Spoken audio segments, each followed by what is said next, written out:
Thank you for your kind words. It's a great pleasure and an honor to be back here in my old university. I'm happily settled in Japan these days, but it's been very nice to come back and see the old city and so many familiar faces, some who are very old friends and pupils. Yes, Tantrāloka, it does take up quite a lot of my attention, has done for many years. It began to do so in the 1970s. When I went to Kashmir, I spent 6 years there studying with my teacher.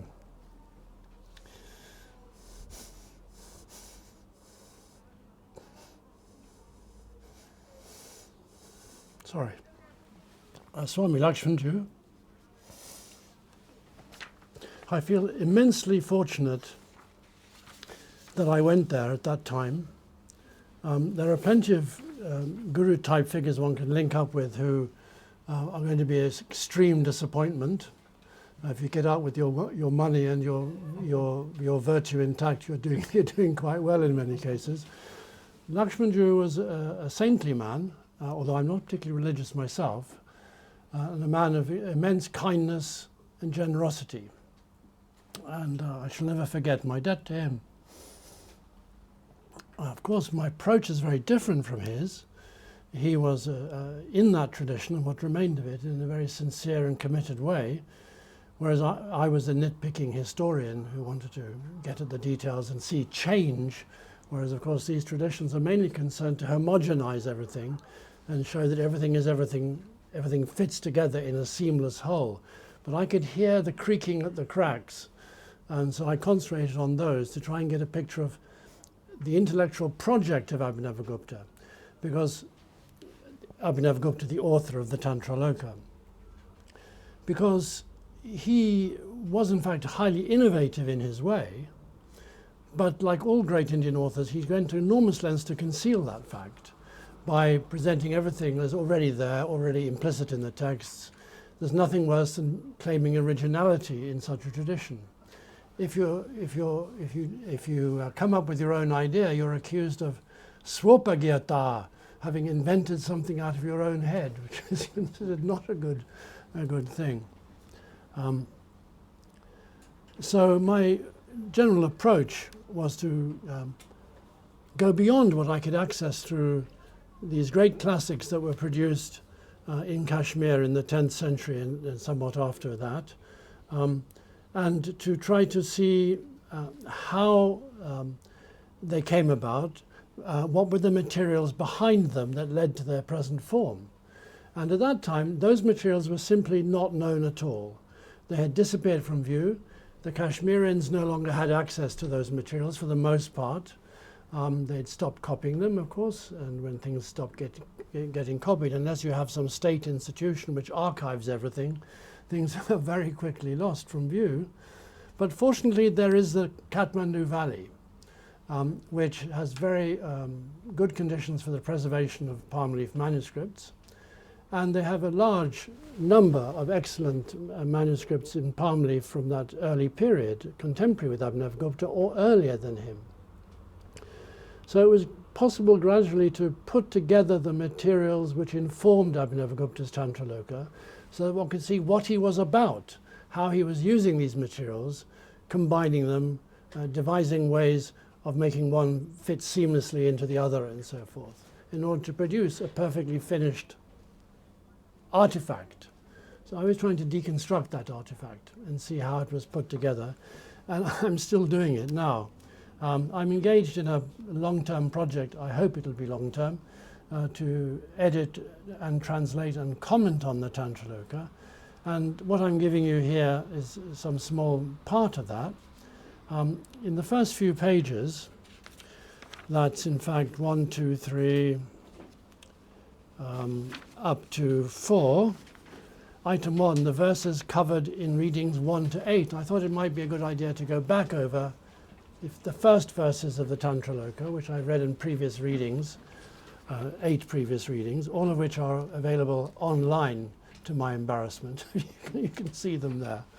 The trouble with doing lectures online is that everyone, including myself, says the opposite of what they mean from time to time.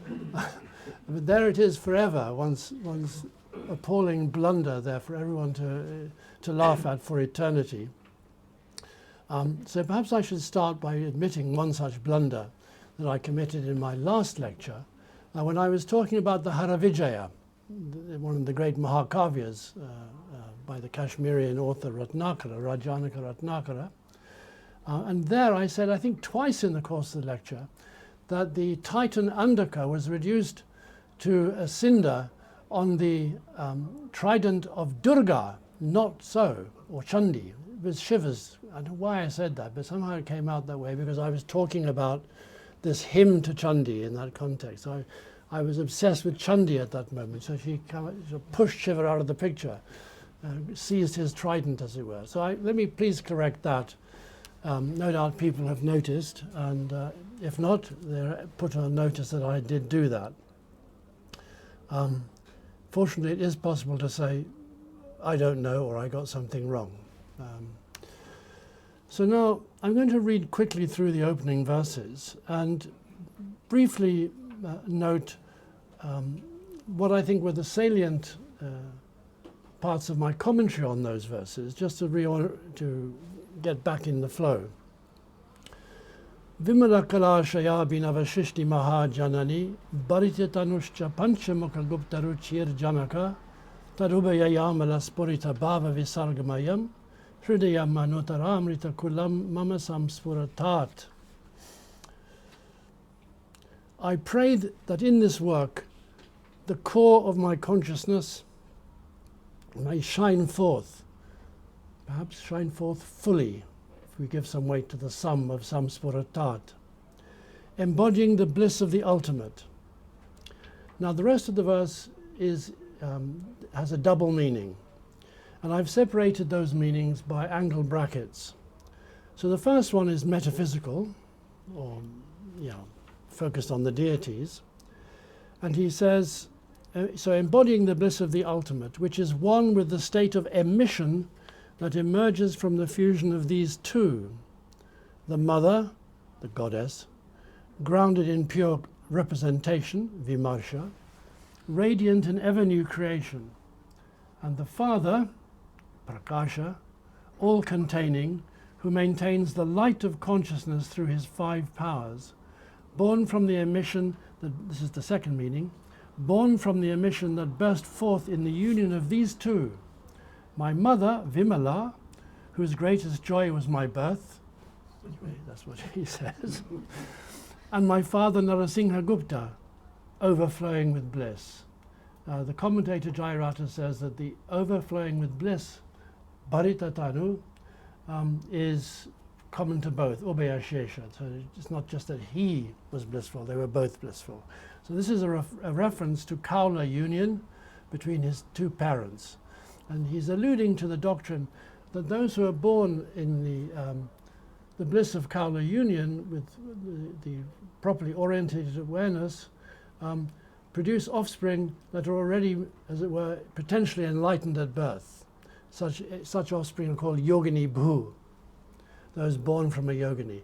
Now interestingly, Abhinavagupta, or rather Jayarata, holds back from saying that his parents were actually a siddha and a yogini.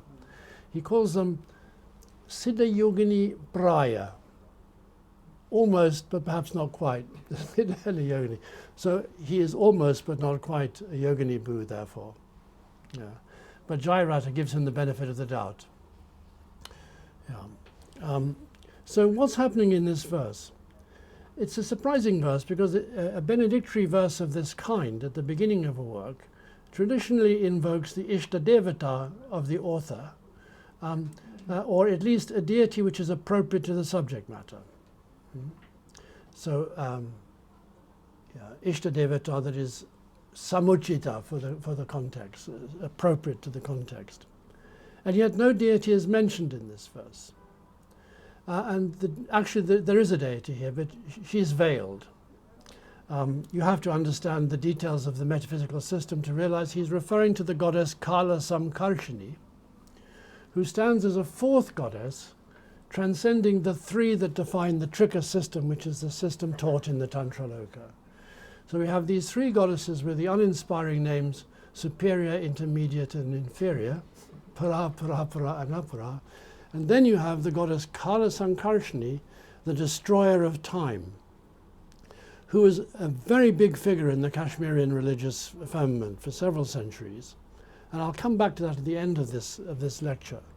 One of the points I want you to take away from this is that although Abhinavagupta is presenting his Shaivism through the system of the Trika, it's the Trika completely transformed from within by the Krama, the system of Kali worship, that culminates in the worship of Kala Samkarshini. And I think I made it clear in earlier lectures, the evidence pointed to the fact that Abhinavagupta began in the Krama when he was a pupil of Bhuti Raja. And in that stage, he wrote a commentary on the Gita, which is full of references to the esoteric Krama doctrines. And only later, when he encountered Shambhunatha, in a particular form of the Trika, did he undertake this massive exegesis of the Malini Vijayottara Tantra. But if you read the Malini Vijayottara Tantra, you see an enormous difference between that and the Tantrāloka. And what causes the difference? Shakta, devotion to Kala Sankarshini. So at the very beginning, he alludes to the true object of his devotion. Now, is he therefore not a Shaiva? No, he's a Shakta Shaiva. That is to say, a Shaiva whose devotion to Shiva is displaced, shall we say, by an intense emotion towards the very inner light of Shiva, that which Shiva himself can't see. As if you imagine Shiva is a perceiver, and an omniscient perceiver, but there is that point of his immediate existence which he cannot get behind to perceive. That's the goddess in this analysis that is put forward by these Krama-orientated Kashmirian thinkers. If you really want to get into the heart of the Krama, you need to read the Trivandrum Mahanaya Prakasha. Unfortunately, an extremely difficult work, which has reached the present in a single damaged Malayalam manuscript, edited with great competence by a Nambudiri scholar, but still full of ambiguities and problems. I've done my best to edit parts of it in this commentary on Tantrāloka, and in particular on a verse that's coming up shortly. That is a work of enormous intellectual sophistication and difficulty. Maybe sometime a new manuscript will appear, we'll get some further witness, and that would be a great nut to crack. I think I shan't be around to do that. It's not very likely to happen soon. So now, moving on, after this verse which evokes the hidden object of his adoration, he moves on to the conventional three goddesses of the Trika. Naumi Chit Pratibham Devim Param Bhairava Yoginim Matrimana Prameyangsha Shulambuja Kritaspadam. I offer my homage, Naumi, to Chit Pratibham, the genius of consciousness.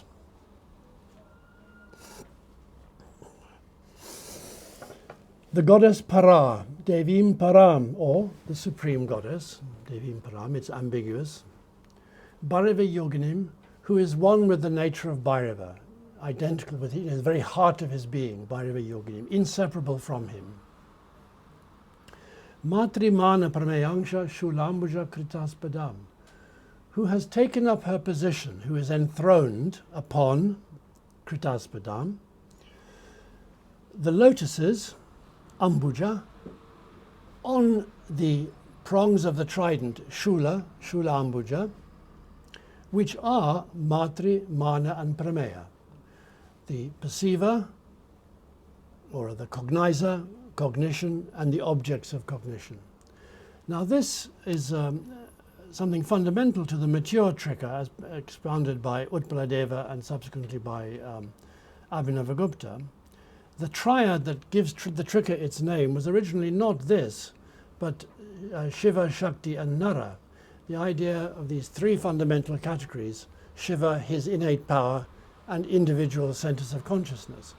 The trick being, there's nothing unusual about that in Shaivism. This is found in the doctrines of the dualists as well. What's unique here is the idea that these are three modalities in which consciousness operates. That individuals are simply one of three modalities, Shiva, Shakti, and Nara. Now that original triad has been displaced, thanks to the work of, I think, Utpaladeva particularly, by this much subtler notion of the perceiver, cognition, and the objects of cognition. And that's being pushed by the Krama again, which is focused on the contemplation of the cycle of cognition.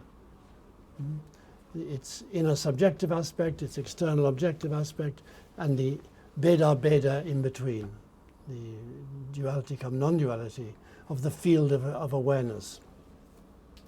And so once that's been accomplished, that shift has been accomplished, you can see that Krama categories can be worked into the trika very effectively, which is what he set about doing.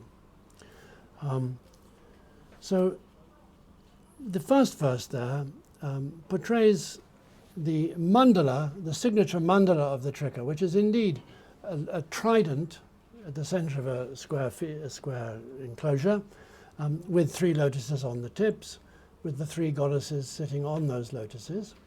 And in one version of this tradition, because there are many versions, the system of the Devya Yamala, a 4th goddess, Kalasam Karshni, is enthroned above Para. Para is on the central prong, and the 4th goddess is above. And they look very different. Para is white, beautiful, beneficent, whereas Kalasam Karshni is a ferocious Kali Kula type deity that sits enthroned above. Now in the next verse, he moves on to the next of the goddesses, Naumi Devi Sharirastam Nrityato Bhairavakrite Pravrin Mega Gana Vyoma Vijulleka Vilasinim. I offer my homage to the creativity of consciousness innate in Bhairava, that we've already done, the goddess Para enthroned on the lotuses of the trident whose prongs are the agent, instruments and objects of cognition. I offer my homage to the goddess who shines within the body of Shiva, better to say Bhairava I think here, Naumi Devim Sharirastam Nrityato Bhairavakrite, the body of Shiva as he dances in his Bhairava form, having the form of Bhairava, with the beauty of a flash of lightning in a sky filled with monsoon clouds. This alludes to the fact that the goddess being evoked here, who is Apara, the lower of the 3, is dark red in color. Dark red in color. So the darkness of the cloud and the flash of lightning illuminating it with elements of red from within. Now, the first of those verses, the one that begins Naumi Chit Pratibham, I offer my homage to the creativity of consciousness, adores Para. Now you may, as opposed to Apara or Parapara, and you may be surprised by the fact that she's then said to be on these three lotuses, not just one of them. Well, that's because Para always has this double nature. She's one of the 3 and that which transcends them. And this is what is evoked by that combination there, putting her not as I adore Para on the central shula, on the Madhya shula of the trident, but enthroned on all 3 of them. This verse number 3, Naumi Devim Sharira Stam, alludes to Apara, equated here with the power of action, the dynamic power of consciousness. It's important to remember that unlike in Advaita Vedanta, where all action and change is illusory, activity is the very essence of consciousness, is inherently dynamic for the Shakta Shaivas. There's no blank consciousness of nothing except itself. That doesn't exist. It's always a dynamic, resonant state. And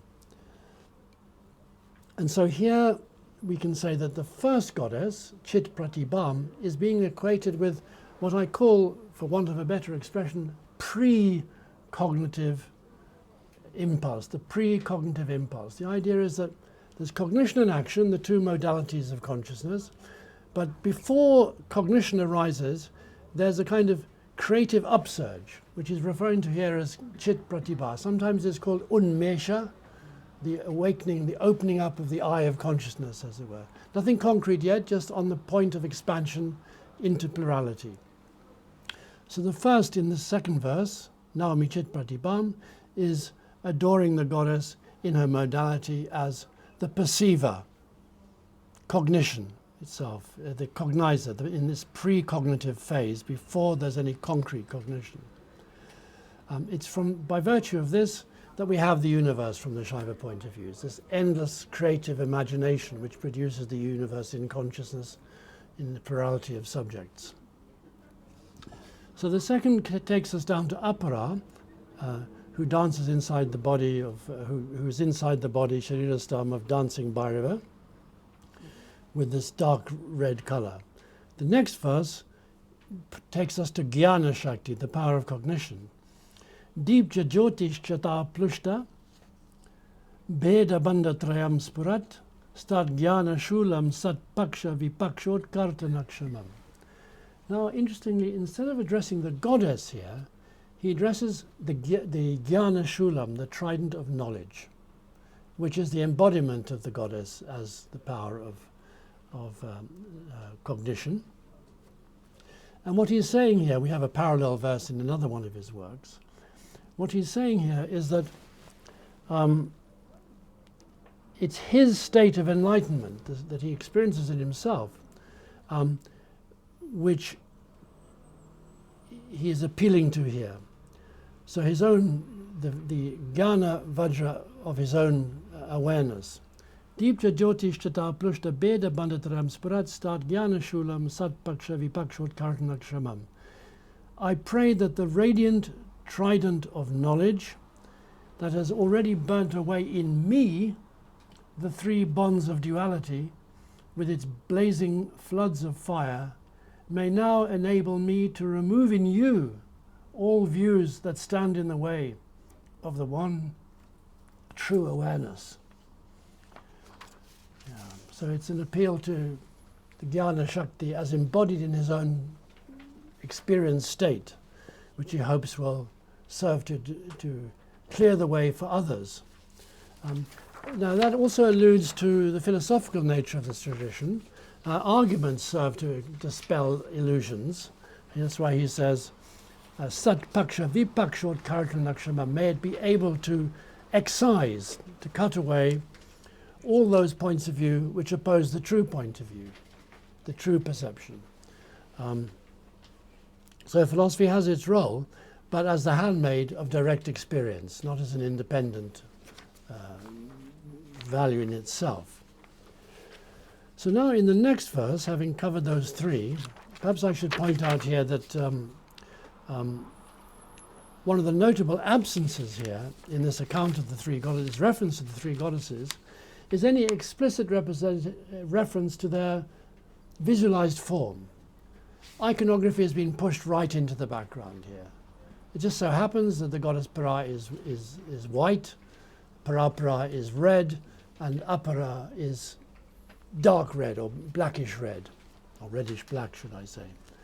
But it's part of the current of this tradition to push into the background these theistic props and to put in their place dynamic concepts which can be contemplated and invested in. So in a sense, the whole endeavor is in a way rather like Advaita Vedanta, with this one respect, that it replaces a naive belief in benevolent deities, etc., to whom one can appeal for help, with atheistic notions, metaphysical absolutes, which take the place of deities and their attributes. So the deities are encoded with these attributes, which then become the true object of contemplation. Nonetheless, it's impossible to suppress bhakti, and I don't think Abhinavagupta particularly wanted to. So we have, as usual, the ambiguity in religion. We have philosophers like Utpaladeva who argue systematically for their view of non-duality, but at the same time write actually rather moving devotional poetry. We have a large body of poems by Utpaladeva. And you might say, well, then, this is an example of how incoherent religion can be. These are surely inconsistent. Well, yes, they are, but the function of religion is to bring together and satisfy contradictory urges. So we have a devotional element as well as an intuitive or contemplative element. and the authors move from one to the other without much difficulty. Might also say there's also a quest for power in these tantric systems, so you have a third element there. And this quest for power comes through identification with the deity, as it were, imaginatively assuming the nature of the deity and therefore tapping the powers of the deity. So there's an awful lot being fed into these systems, and the rituals, if you look closely at the ritual structures, they serve all these goals. In the course of a single ritual performance, you are a devotee, you're identified with the deity, you're exercising the powers of the deity, and so forth. These may not be intellectually reconcilable, but they are enacted as compatible with each other, as though there were no problem. Yeah. So you become the deity in meditation, and then you make offerings to the deity. Just to give a very simple example of this apparent inconsistency. Now, in the next verse, he again adores these same goddesses, these same three goddesses, but in a different language, a different set of concepts. He says, Swatantra Shakti Kramasam Sriksha Kramatmata Cheti Vibhor Vibhuti Tadeva Devi Trayamantarastam Anuttaram Me Pratayat Swarupam. I pray that these same three goddesses, who constitute the all-pervading glory of the Lord as his power of autonomous agency, his urge to project succession, and his embodiment as that succession itself, may remain present within me, revealing to you my ultimate nature. Our ultimate nature, of course, is what he really means. So now there he's slipping into Krama talk again. He's saying that this trimodality of consciousness can be seen in terms of an unconditioned power of autonomy, potential to act, an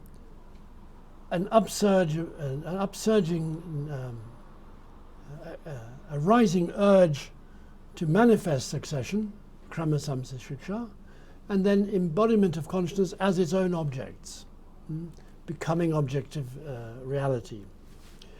And so he prays that these same goddesses in that form should remain within him, revealing, in order to reveal to you, the audience, this unsurpassed anuttaram swarupam, nature of the self. Yeah. Now you notice that after that translation, I pray that these same three goddesses who constitute the all-pervading glory, etc., I put an arrow and the fading out of the iconography of the Trika's deities, Trika's goddesses. I've already mentioned that somehow we see here the goddesses in a very attenuated form, an abstract form. But it's one that is open to aesthetic awareness. It's not a dry philosophical categorization, in fact. One can feel the passion of the man as he writes about these things. These are things that can be intuited. And when I was beginning as an Indologist in, 1969, the only philosophical text on the agenda for me as an undergraduate was Sadananda's Vedanta Sara. No doubt a great work, but my God, I found it dull. I have to confess, because there was nothing to imagine. It was the consciousness is a blank. It's aware of itself, but that has no content. All change is illusory. Nothing has ever happened, nothing is happening, and nothing ever will happen. You think it's going on, but nothing is actually happening. It's all an illusion. And I must say, I found that rather a thin diet. And then I discovered the works of Abhinavagupta, who was also an aesthetician, an expert on drama, music, and related aesthetic arts. And I suddenly felt I was in an area of India which, as with Kavya, gave one something to relish. It was possible to experience chamatkara, that sudden joy of seeing something new and novel and aesthetically exciting. Chamatkara, from the root cham chamati, to slurp. Yeah. Right. So now in verse 6, we moved on to again into the krama. He's come back into the krama because he says, Tadevata vibhava bhavi maha marichi chakreshwarayate nijastiti reka eva Devi Suto Ganapati Spuradindu Kanti Samyak Samunchalayatan Mama Samvid Abdim. I pray to Ganapati. Oh, you think if you come from the sublime tantric goddesses down to Ganesh, the elephant-headed god, well, everyone likes Ganesh, regardless of their religious background in India. But this is not that Ganesh. This is Ganesh being transformed into the metaphysical absolute in terms of the Krama. He says, I pray to Ganapati, the son of the goddess, Devi Suto, that's his mythological identity, that solitary or unique deity whose inner nature, nijastitihi, is to become the master of the circle of the great rays, Mahamarichi, that are the expansion of those three goddesses. With all the splendor of a brilliant moon, may he cause the tide of the ocean of my consciousness to swell or to rise. Now, I gave a very long exegesis of that verse when I went through this the first time, showing that he's using the language of the Krama here, and he's actually referring to the whole process of the act of enlightenment as it is experienced, as it is formulated in the Krama system. The explosive experience whereby duality is devoured by consciousness, leaving a blissful, resonating, transcendent state. You can hear the details online, I suppose, or if you can get hold of my draft of Tantrāloka's commentary, you can see it in even more detail there. But it's very interesting to me that he's constantly drifting away back to the Krama. His early training with Bhuti Raja is indelible, it seems. So even though Shambhunatha has introduced him to this variant of the Trika, it's animated from within at every step, pade pade, by the Krama. Yeah. He's like a young man who can't stop talking about how wonderful his girlfriend is, so to speak. He can't conceal his love. Yeah. Now, after that, he starts turning to the teachers of the tradition. And he begins with obeisance to Machanda, the fisherman, the revealer of the Kaula doctrine in the Kali age. And the fact that he's the first to be mentioned is important. It indicates that although his tradition is complex, has many currents flowing into it, it's ultimately a Kaula tradition, which believes in the attainment of enlightenment through the gratification of the senses in an aestheticized mode. Ragarunam granti bilava kirnam, yojala matana vitana vritti, kalombitam bahya patechakara stanmesa machanda vibhu prasannaha. I pray that that famed Lord Machanda will favor me in this endeavor. He who brought to land the net red with dye, pervaded by knots and apertures, stretching long and wide, artfully woven. That's one meaning. Second meaning, who banished the net of Maya, of multiplicity or delusion, that glows red with attachment to the objects of the senses, is filled with cells within the knot. This is a reference to the Shaiva's view of Maya as a kind of matrix of souls, which extends in all directions throughout the universe and is permeated by the power of contracted agency. Well, I can't go into the details of the exegesis there, but what he's referring to is something that I could never make any sense of until recently. What is this net doing? What is all this, why these double meanings on the aspect of the net and Maya, etc.? Well, it's because there's a whole body of mythology here which is simply not available to the Kashmirians anymore, but does survive in Nepalese manuscript collections. And the idea is that the Kaula teachings were stolen by Kartikeya, purloined, and thrown into the sea. And they're swallowed by a leviathan, a great fish. It's not quite sure how big it is because the units of measurement are not given, but it's obviously in the thousands of something, some huge fish, which is then brought to shore by Shiva, assuming the identity of a fisherman. He can't manage it as Shiva, apparently, so he changes his form in the myth into that of a fisherman, untouchable, of course. Remember, fishermen are untouchable in traditional Indian perception. And he, with the great power of his untouchability and his indifference to Brahminical obsessions with purity, is able to master this and bring it to land, opens the belly of the fish, and rescues the Kulagama, the Kula tradition. Now, the doctrine, the text rescued, survives, so to speak, in the Jnana Nirnaya, mistitled Kaula Jnana Nirnaya, a text which is the object of one of the worst ever critical editions produced in Indology. Appallingly bad piece of work. If it's possible to get something wrong, the editor does it, every step. But the text there is very interesting because it shows us the Kaula tradition in a rather primitive form. It's very far from the world of Abhinavagupta. And when we look at other literary materials surviving from that stratum, we see something much more reminiscent of the Nad Sampradaya, groups of ascetics who are on the move, who are tantric at the same time, seeking powers by moving from pilgrimage center to pilgrimage center. Very different from the rather aristocratic world that Abhinavagupta is inheriting. I think we need to notice that Abhinavagupta's social world is that of land-holding Brahmins. So they're the kind of Brahmin aristocracy. And they've cultivated that. That's why you find these Shakta Shaivas are also very frequently engaged in the study of poetry. You know, Jayarata, author of the massive commentary on Tantrāloka, also wrote a very detailed commentary on Ruyaka's Alankara Sarvasva, a massive achievement in its own right. And Abhinavagupta not only did the Tantrāloka and various sort of philosophical works, he also wrote the definitive commentary, which replaced all the others, on the Bharatanatyā Shastram, which covers drama, music, dance. It's really rather an impressive achievement.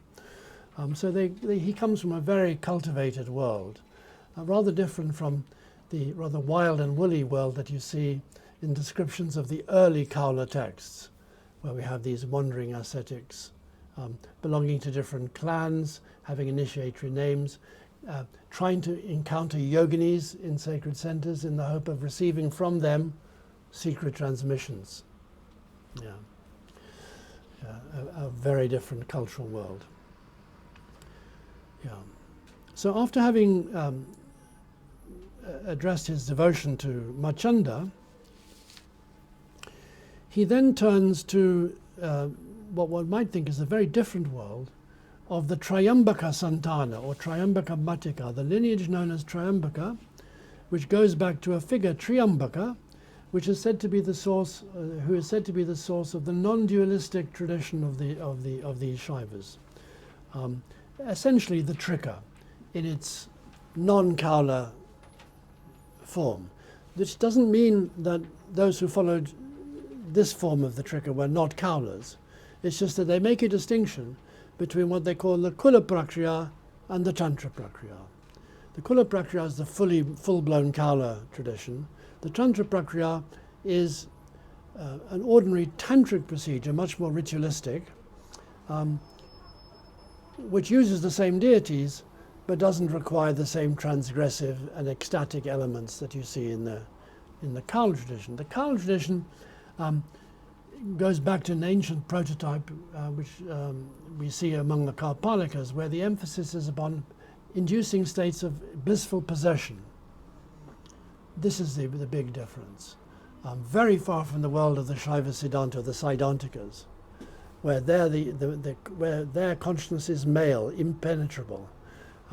Identity is fixed. In the Kaula world, we're all honorary women. In the Indian perception, here we have fluid identities. You never know where you are with a yogini. One day she's a woman, next day she's a cat.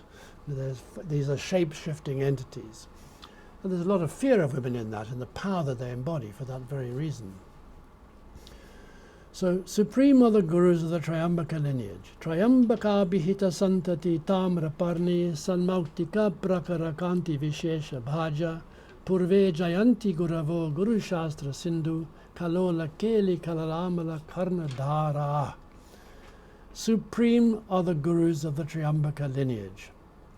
Now you notice that I translate Jayanti as supreme are. I'm afraid for generations now, Indologists have been mistranslating Jayati and Jayanti when they translate benedictory or namaskara verses. And they always translate it as they conquer. Who? They don't understand that the root ji has two meanings in the Dhatupata. One is to be supreme, and the other is to conquer, and they're quite separate. And it's the first that is relevant in these verses. So Jayanti is always glossed as salvot karshena pravartante, or similar. Salvot karshena or salvot krishta bhavanti. Occasionally you do get a benedictive slipped in, or an optative, and so may they be supreme. That's understood as meaning may they be recognized by all as supreme. No one's saying they're not supreme yet, but give them a push and they'll move into first place. So supreme are the gurus of the Triambaka lineage, those untainted helmsmen, Karunadara, who have navigated before me through the surging waves of the ocean of the teachings of the Master, Shiva. I liken their line to the Tamraparni river, and those gurus to its finest pearls. So great is their luster. He's referring here to Somananda, Utpaladeva, Lakshmanagupta, and by implication himself, because he's the pupil of Lakshmanagupta, in the study of the text known as the Pratyabhigya corpus. These authors produced the philosophical foundations of Shaiva non-dualism. Now, of course, there are no pearls in the Tamraparni. What he means is the oyster beds where the Tamraparni river in the far south of India reaches the sea. So the belief is that the shells open and drops of water from the Tamraparni enter into them, and these are the seeds that grow into pearls. This is the understanding of how pearls are cultured. It's actually very similar to the Greek and Roman idea of what happens with pearls. They open and are somehow fertilized by the entry of drops of water from non-salt water. Yeah. So after having mentioned them, he then turns to a kind of a divine guru, whom he calls the Venerable Sri Kanta, who is venerated by the Shaivas as the source of all the main Shaiva traditions. The idea is that their traditions have existed in ancient times, but were on the point of collapse and disappearing. They were discontinued. So Shiva instructs Sri Kanta to repropagate the scriptures. He then contacts the irascible sage Durvasas, who then is the first link to other sages who eventually pass it down to mankind. So Jayati Guru Eka Eva Sri Kanto Bhuvi Pratita Tad Aparamurtir Bhagavan Maheshwaro Bhuti Rajascha. Supreme is Jayati, the one true master, who became manifest in the world as Sri Kanta. And with him my gurus, the holy Maheshwara and Bhuti Raja, for they are his human embodiment. So this is extravagant praise of two of his gurus, Maheshwara and Bhuti Raja. Bhuti Raja was his teacher in the Krama, in this early part of his life, and Maheshwara appears to have been his guru in two traditions. One, the Sri Santana, which is a very little known Kaula tradition, and the other in a form of the Kaula Trika, which is taught in the Trishika, sometimes called Trimshika or Paratrimshika, but more accurately called the Trishika. So these are two very important teachers for him, but I think Bhuti Raja particularly important. And in the lectures that preceded, I gave what information there is about the Sri Santana and showed its connection with Machanda and also with Bhagadatta, who's the mythical first king of Kamarupa.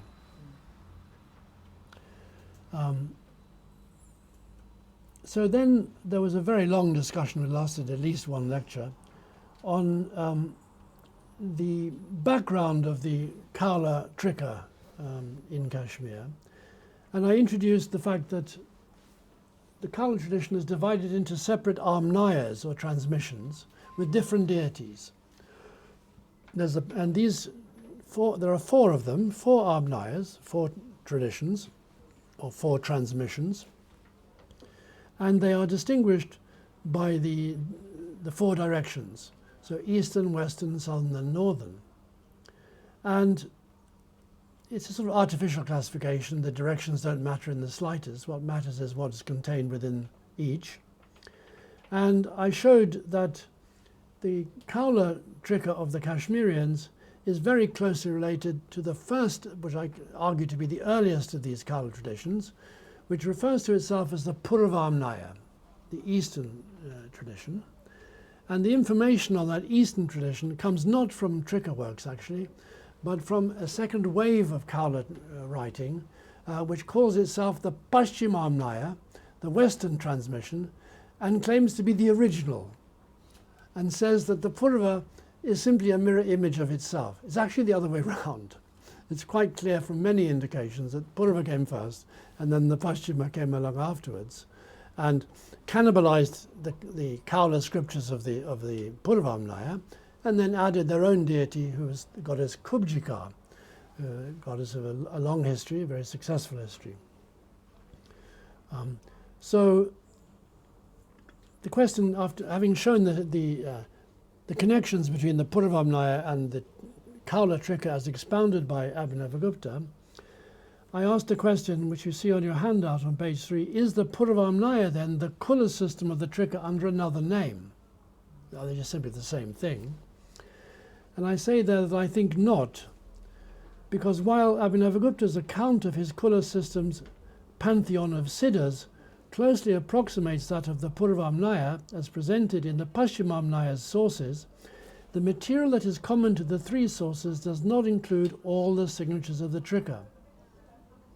So the Kularatnodyota, which is a Paschimamnaya text, reports that the core vidya of the Purvamnaya is the matrika of the 50 speech sounds from Ataksha, with hrim between each. And that's true, that's a major feature of the Kaula Trika. This is indeed consistent with Abhinavagupta's Trika, but it is also strikingly incomplete. There is, for example, no reference here, or in the account of the Purvamnaya given in any other Paschimamnaya text, no reference to the Malini order of the alphabet, which is very much a Trika signature, or to the three goddesses Para, Parapara, and Apara, and their Bhairava consorts. The most plausible explanation of this disjunction is, I think, the hypothesis that the Kula associated with the Siddha Machanda was originally an independent tradition, and that at some point the Trika adopted a variant of that tradition close to that which we have seen in the Purvamnaya as outlined in these Paschimamnaya sources, and in doing so assimilated it by inserting its own distinctive system of mantra deities into the adopted framework of the Siddhas, their consorts, and their offspring. Yeah, a feature of the Kaula tradition is that it always involves worshipping the Siddhas of the 4 ages, beginning with the Krita Yuga, ending with the Kali Yuga, their consorts, and finally the offspring. The last of these Yuganatas, as they're called, lords of the ages, is Lord Machanda, who was mentioned earlier, and his wife, his consort, Konkanamba, the Lady of Konkan, which is a very fertile area for these traditions. That and the Deccan generally seems to be the cradle of these traditions.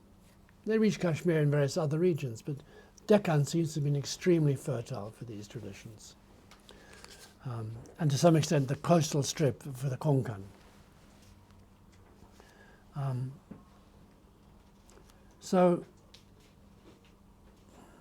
one is to worship the Siddhas, their consorts known as duties, and their offspring along the 4 sides of an enclosing square, then Matrika and Malini in the area between the square and a triangle at its center, and then the 3 goddesses Para, Parapara, and Apara, together with their consorts at the 3 corners of that triangle, with the Kula goddess Kuleshwari at its center. And that gives you a template, because you can substitute for Kuleshwari, which is an abstract concept, whichever tantric goddess you wish.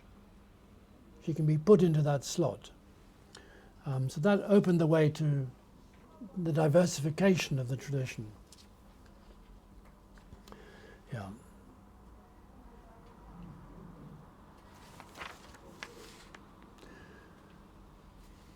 So then, having said that, having adored the gurus of that Triambaka Santana, the Triambaka lineage,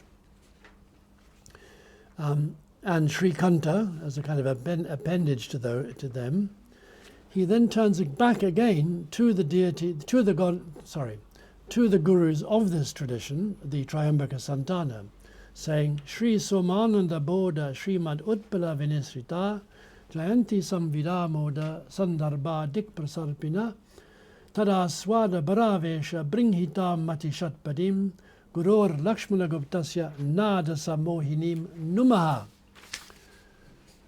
Supreme are the compositions that have come forth filled with enlightenment's fragrance from the Venerable Utpala, when he had been awakened by the Venerable Somananda, spreading far and wide like the fragrance released from the beautiful water lily when it awakes in delight at the touch of the rays of the moon.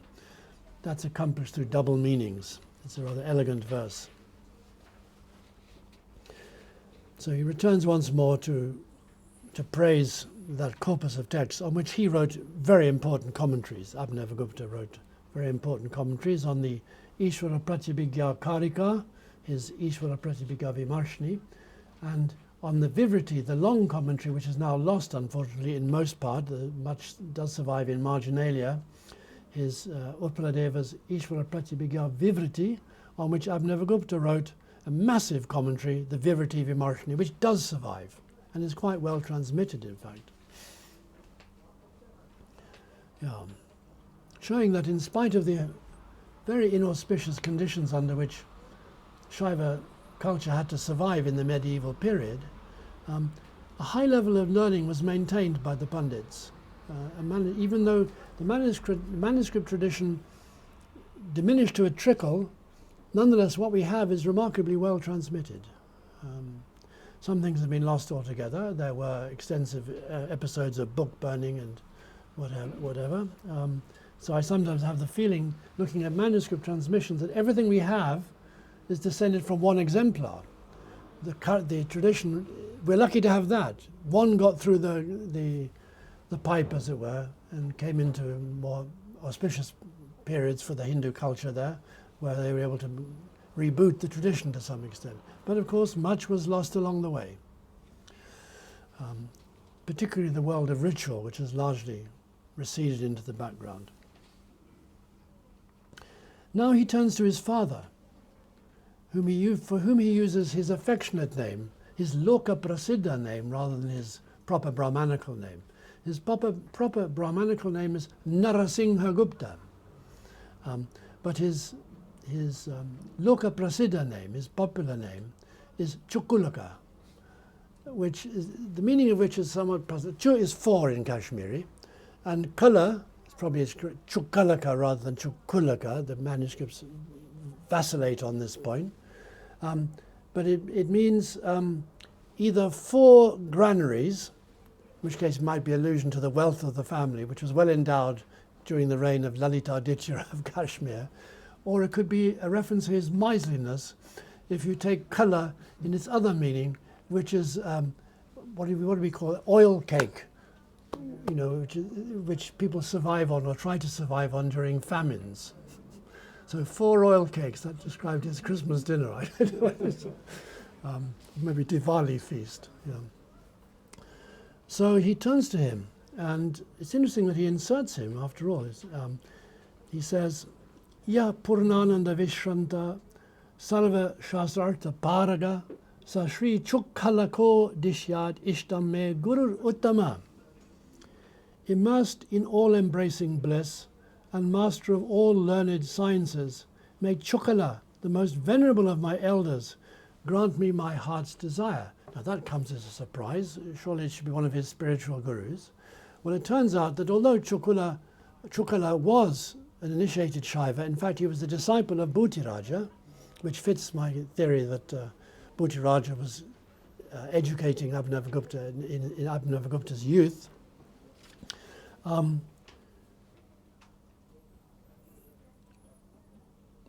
So Chukala is adored here, is thanked here really, for his learning, because Abhinavagupta tells us at the end of the Tantrāloka in the 37th book that his mother separated herself from him when he was just a child. So he hears, killa. In other words, when he was really an infant, or at least a toddler, before the age of childhood amnesia. So he doesn't remember that he once had a mother, but he's been told that his mother died when he was just a balya eva, when he was just an infant. And that we can infer from the word killa, because if she had died when he was older, he wouldn't have said killa. Killa means killa vartayam. It indicates that something has been reported to you. You don't know for sure. Someone else must have witnessed this, you don't. As when you say in a court of law, mataha subtova killa vilalapa. I must have said that when I was drunk or asleep. Killa is a standard grammarian example of the use of the word killa. And it seems that after the death of his mother, his father set about educating him in the Brahmanical disciplines. And he seems to have done an extremely thorough job, because among the works of Abhinavagupta that have not reached us, but are referred to in the literature, is a commentary on the Prakiranaka chapter that was incorporated into the Vakyapadya, one of the toughest nuts to crack in the whole of Indian grammatical literature, I would have thought. So the fact that he was able to do that, that's not the work of a tyro, but of a well-trained grammarian. And in fact, at some point, he says with a certain weariness, when commenting on a grammatical analysis he was giving, not for nothing did I spend all those years in the houses of the grammarians. It seems that he got more than a superficial acquaintance with these traditions. He also wrote a work on Vaisheshika, which has not survived. So he clearly had a very rich, general Brahmanical education from his father. Raghavan, I see a person who's interested in this at the back of the room, claims that he was also trained by his father in music. But this is based upon a rather implausible emendation, who says, according to Raghavan, we should read Geya Vidyabi. He was endowed by his father with music and the sciences. But the correct reading is Deha Vidyabi.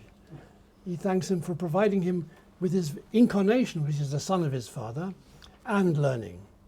So thanks for causing my birth, and also for educating me in my early years. Mimamsa also seems to have been on the agenda. One or two sources just mention grammar, but others, in the Bharatanatyā commentary, we have a reference there, that he got all the three basic disciplines from his father: grammar, reasoning, and hermeneutics. The three foundations of Brahmanical learning. And it's worth pointing out that this is important to the Shaivas. It's not as if, oh well, that's Brahmanical learning, it doesn't matter terribly much, we must get on to the Shaiva material. You cannot start the Shaiva material until you are thoroughly grounded in the Brahmanical, and probably in belles lettres as well.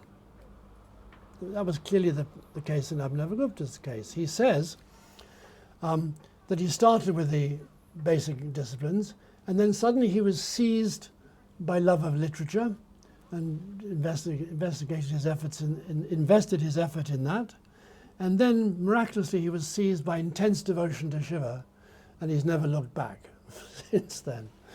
And because there was no one to hold him back with affection, except perhaps his father, he devoted himself totally to learning. He actually says, I think rather cruelly, in his Tantrāloka, my mother separated me when I was separated herself from me when I was just a child, just a baby. For fate plays a role in the preparation of a man's future. For mother is the most binding of bonds. When she has been dissolved, liberation rests in the palm of your hand. It doesn't seem very sympathetic to motherhood, but then he didn't experience it. Yeah, so he had a very academic childhood, it seems.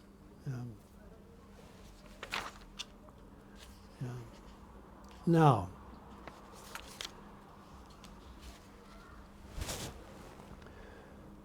So the next verse, very briefly, mentions Shambhunatha, the last of his gurus, and perhaps the most influential for this particular work, the Tantrāloka. Over the decades of his academic life, his literary life, his teachers changed.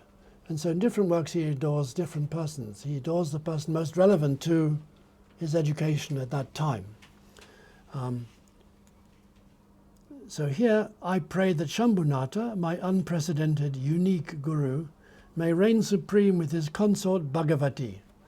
The female Duti is mentioned for the first time. Shambhunatha is his teacher in the Kaula Trika, and so you cannot function as a Kaula guru without a consort. This is not one's wife, she's excluded. The wife cannot be the Duti. The relationship is contaminated by love. There must be no emotion involved in this practice, it seems. So his consort Bhagavati is mentioned here. He says, I pray that Shambhunatha, my unprecedented, unique guru, may reign supreme with his consort Bhagavati, for it is he, possessing as he does the power to liberate any being, all beings, that has fully illuminated with the light beams of his teaching this path to liberation taught in Shiva's scriptures, so hard to penetrate though it is. So those are the verses that were covered in the first eight lectures. And how are we for time? We're probably getting out of control here, aren't we? It's already 6 o'clock. Can I go on a little longer? Yeah. Having rehearsed, gone through his teachers, he now turns to why he's undertaking this work.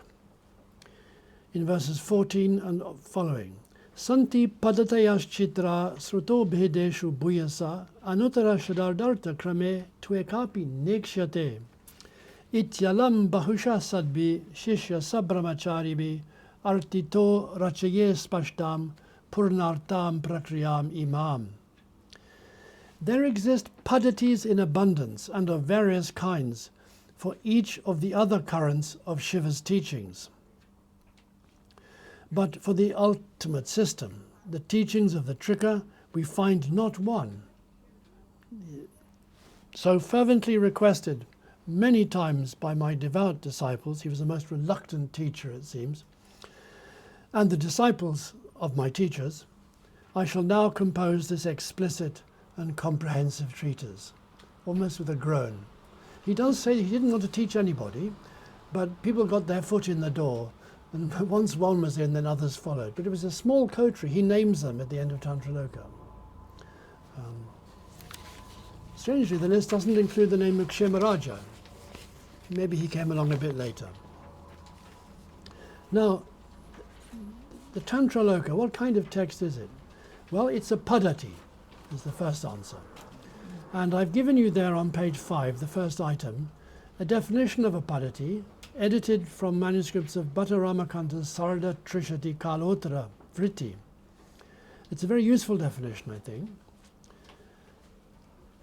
For any scripture, you must always select a scripture as the basis of a padati. For any scripture, its padati is a text that enables the performance of the rituals of that scripture, along with the mantras that accompany them, by succinctly stating in the order of performance 1. The instructions explicitly stated in that scripture, but dispersed in various places throughout its length, and 2. Whatever else those explicit statements imply. As an example, we have the Yajna Sutra in the case of the Yajurveda. Never mind what that is, he's referring to the Kartaka Yajna Sutra, the Kalpa Sutra of the Kartakas, who are the dominant Brahmin tradition in Kashmir, or Vedic tradition in Kashmir. Now with that we can compare a statement in the Malini Vijayottara, where he's defining two kinds of knowledge, Shruta and Chintamaya. This is an Vedic classification, it's in the Upanishads. Knowledge consisting of memorization is of the text of a scripture in its original dispersed form. That's what Shrutam is, what you've memorized. If a person is Bahushruta, it doesn't mean necessarily he's highly learned, it means he's memorized a lot. And as anyone knows who's studied with traditional scholars in India, they're extremely good at memorization. My first humiliation in the Sanskrit world in India was by Rameshwara Jha, a sweet man, who asked me in Sanskrit, what Shastras have you mastered? I said, well, I've read a bit of Alankara Shastra and a bit of Bharatanatyam, Abhinava Bharati. He turned to me and said, repeat the opening verse of the Bharatanatyam Shastra commentary and improvise a commentary. I had to admit my inability to do that. It's unsurprising. But he was very sweet to me. He said, well, what do you say? People of your country get done what they set out to do. He was sort of trying to compliment me, to compensate for what he thought was my embarrassment at the revelation of my ignorance. I'm not sure he's right, but anyway, some of us try. So, knowledge consisting of memorization is of the text of a scripture in its original dispersed form, and knowledge that entails reflection, chintamayam jnanam, is arranging the contents of the text in the proper order for enactment by examining the whole, realizing that a certain part is applicable here, another there, and another elsewhere. The idea here is that a scripture divides its subject up into sections according to topics. For example, the Malini Vidyotra, which is the root text for the Tantrāloka, teaches its mantras in its 3rd, 8th, and 11th chapters, and its mudras in the 7th. To apply this information in practice in the form, do this action with this mantra and this mudra, it is necessary to bring together pieces of information from different parts of the text and set them in the correct order. The second level of scriptural knowledge is exactly that required to present a coherent paddhati for a whole ritual or a whole ritual system. As for the requirement that a paddhati should convey the required information succinctly, I take that to mean that the author should coordinate only the injunctions, eschewing ancillary discussions or theoretical matters. The reference then is not to the length of the paddhati, but to what it should contain. This principle is followed by most authors whose paddhatis have reached us, their purpose being strictly practical. The big exception is the Tantrāloka. A paddhati, literally a footpath, is then a route through a scripture, a pathway through a scripture, a practical guide that arranges the actions, mantras, mudras, and the rest required by a single scripture in the order of their utterance and performance, supplementing them as necessary from related scriptures, this supplementation being what Bhattarama Kanta has in mind when he states here that the exposition should comprise not only what the chosen primary scripture states explicitly, but also what it implies. That is to say, whatever is not so stated, but needs to be supplied by supplementing the account from closely related scriptures. So that allows enormous scope for innovation. You just have to have a theory of what is most close to your tradition, and you can move the text around depending upon what you want to read into what. It creates. So this is, in a way, the most practical of genre, but also the most flexible and creative of genre. And each of these texts claims to be totally non-innovative. And when you look closely and look at the sources on which they've drawn, you see there's a great deal of innovation going on. And they just say, well, this is understood lingata, by inference. It must be there. Yes, but why did you take it from this text and not that text? So, in other words, what's arbitrary, although based upon reason, is your particular hierarchy of textual authorities, what you feel has to be understood as implicit. It doesn't need to be spelled out. So it's like you have an advanced instruction which takes for granted that you know certain basics. So if it says, make offerings to the deities at the entrance to the shrine room, it doesn't tell you what the names of the deities are. So where do you go to get the names? That's where the freedom comes in. And on. And then when you've done that, you must throw a flower into the interior of the shrine room. How? How should I do that? Well, you must visualize it as blazing with fire while reciting the fire seed syllable.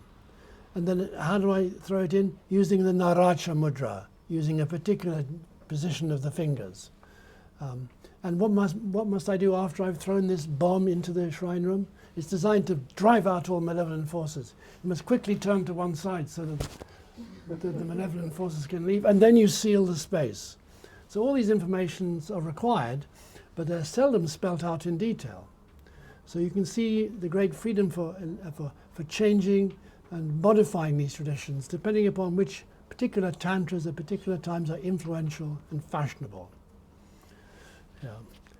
And sometimes what one finds is a bit surprising, that traditions which seem rather staid have drawn on rather exotic Shakta materials from time to time, while denying that they do so, of course. Yeah.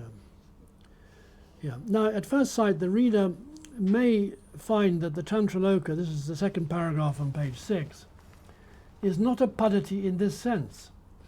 For the kind of paddhati that Bhatta Ramakanta is describing is concerned, like the Yajna Sutra, only with ritual action, whereas the Tantrāloka is also concerned, even predominantly so, with ultimate reality and the cultivation of a liberating awareness of that reality that is beyond the range of ritual action.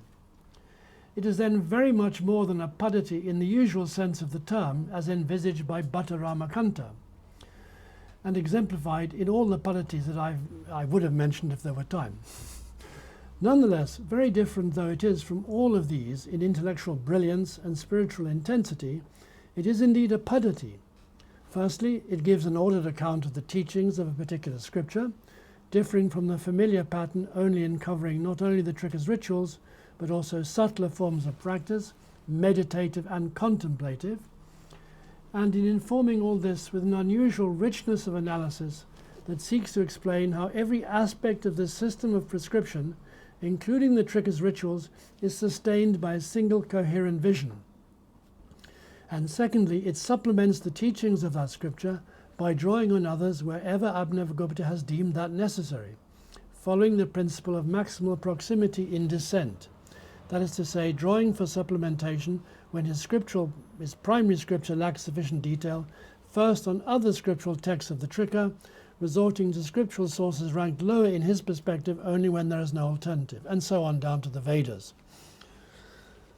From the Vedas to the Krama. Avedebhyo avedebhyaha kramantam. That's the hierarchy for these authors. The Veda being the most universally valid, but every higher level is, like in grammar, exceptional. So you have a general rule, an utsarga, and an apavada, where the rule doesn't apply. So the Vedic rules say, for example, surana peya, fermented liquor is not to be consumed. But if a Shaiva sect says drink liquor or offer liquor to the deity, you can't say, oh, well, the Vedas say no, because they don't have the authority to override the Shaiva injunction and so on. You can see there's plenty of room for dispute and manipulation going on there as to what overrides what. Now, this principle of paddhati writing, although rigid in theory, was flexible in practice. For the choice of source of supplementary information depends on the model of the internal hierarchy of scriptural revelation that the author chooses to adopt. In this case, for example, there are scriptural sources of the tricker that are closer to Abhinavagupta's own position than the text that he has selected as the basis of his paddhati. But simply by defining that text as the ultimate revelation, he frees himself to read the doctrines of these other sources into it. It's a condensed expression of ultimate reality. Of course, it can be supplemented from convenient sources. Convenient, Mala-Nivijyotra has no trace of non-duality, except in practice, not observing Brahmanical distinctions. That's there. But non-duality in a metaphysical sense is completely absent. But Abhinavagupta's tricker is thoroughly non-dualistic, and he proves it by quoting other tricker scriptures which are non-dualistic. Because Mala-Nivijyotra is defined in advance as the ultimate revelation, anything else can be written into it as required. Yeah. Yeah. Now, I think that says enough about its nature as a paddhati, but it has another identity as a vartika, a verse, a shloka vartika, in fact, a verse commentary on the Mala-Nivijyotra. And what exactly is a vartika in this sense? What can we learn about this from this? So Abhinavagupta has referred to in his Tantrāloka, sorry, not in the Tantrāloka, he has referred to his Tantrāloka as exegesis of the Malini Vidyotra in two senses. First as a padati, which we've just looked at, and secondly as a versified vartikam. And there you have a citation on page 7 in the middle of the page. Yatokta mayaiva Shri Shad Arda Shloka Vartike Tantrāloke, as I myself have stated in the Tantrāloka, which is Shri Shadarda Shloka Vartika. Shadarda means trika, half six. There's a reason for that, but I won't go into it. So he's telling us that his Tantrāloka is a Vartika. Now I have taken the term Vartikam in this context to mean an explanation of what a commentator holds to be the key doctrines of a text. It's an analytic, discursive examination of key doctrines. In doing so, I am guided entirely by the semantic derivation, nirvachanam, of the term that our author has given in his Malini Shloka Vartika, the Tantrāloka's closely related predecessor in this genre. And this is what he says. And I'll just give you the translation now. This was reached through a lot of hard work. It's a very difficult verse, in fact, or two verses. He says here, at the beginning of his Shloka Vartika, Malini Shloka Vartika, requested many times, ad nauseam perhaps, by my disciples Karna and Mandra, I shall now explain the teaching of the Venerable Malini Vidyottara Tantra.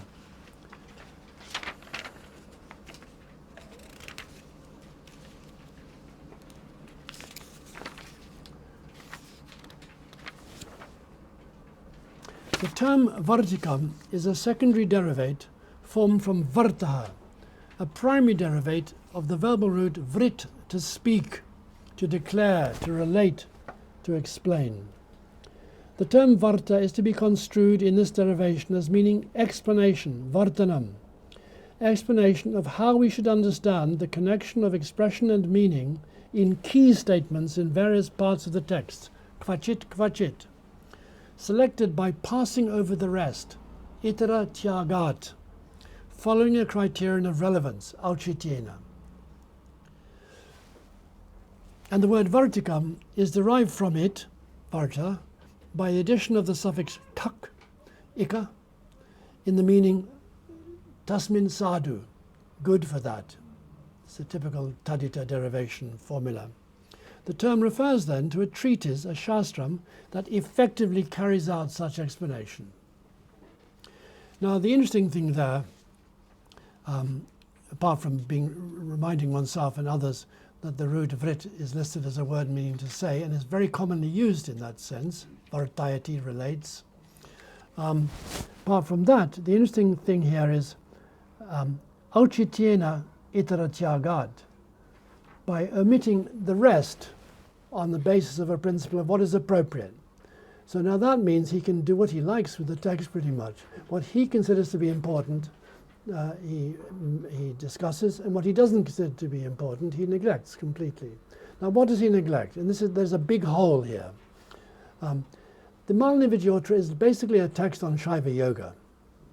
It teaches the rituals of initiation, both Kaula and non-Kaula, but it really works in a world of visionary yoga. You visualize a symbol of a tattva for 2 or 3 months, it turns into something of a higher, more subtle nature, and you pursue it until eventually you're at the gates of enlightenment. But it's through a visionary yoga, through forcible visualization.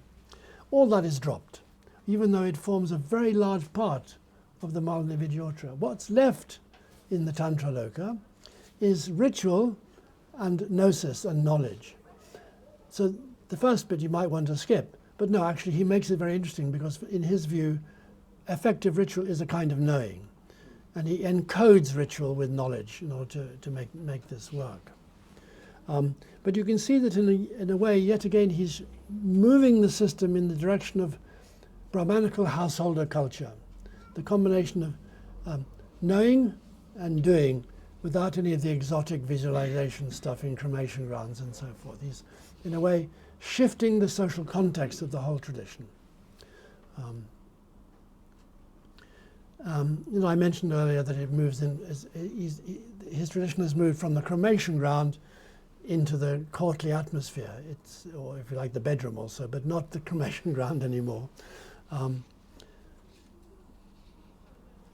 Yeah. Now, we're really running out of time, and I'm sorry to have held you so long. The reason is I've been giving lectures in Japan for 90 minutes for quite a long time now, and I've got into a different sort of time frame. Yes, I will stop there. I was going to read one more verse, which was going to show how, refute Jayarata's interpretation of that verse, and showing that he's saying that his enlightenment, that is the basis of this undertaking, is through his belonging to a guru transmission into which two streams have flowed, the Trika and the Krama. But I'll take that up next time.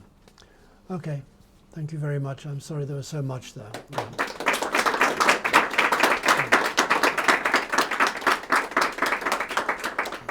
Well, thank you so much. You're very welcome. What was that?